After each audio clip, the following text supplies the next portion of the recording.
Around 4.6 billion years ago, the cosmic ballet began with a giant molecular cloud swirling in the darkness of space. This vast expanse of gas and dust collapsed under its own gravity, giving birth to a spinning disk known as the solar nebula. At its heart, a young sun ignited, casting its warming glow across the surrounding material.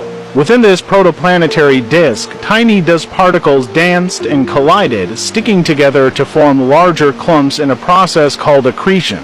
These growing bodies, known as planetesimals, were the seeds of planets. As planetesimals continued their celestial waltz, they merged to form even larger entities, planetary embryos, the precursors of planets. Among them, the nascent Earth emerged, drawing in material with its growing gravitational pull.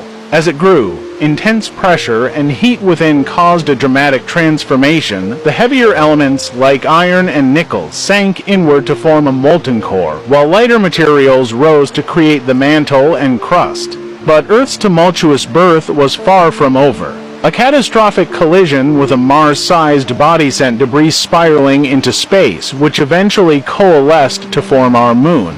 This period of late heavy bombardment saw countless asteroids and comets pummel the young planet, shaping its surface and laying the groundwork for future oceans and continents. Thus, from the chaotic dance of cosmic dust and fiery impacts, Earth was born, a dynamic planet teeming with potential and set on a path to become the cradle of life.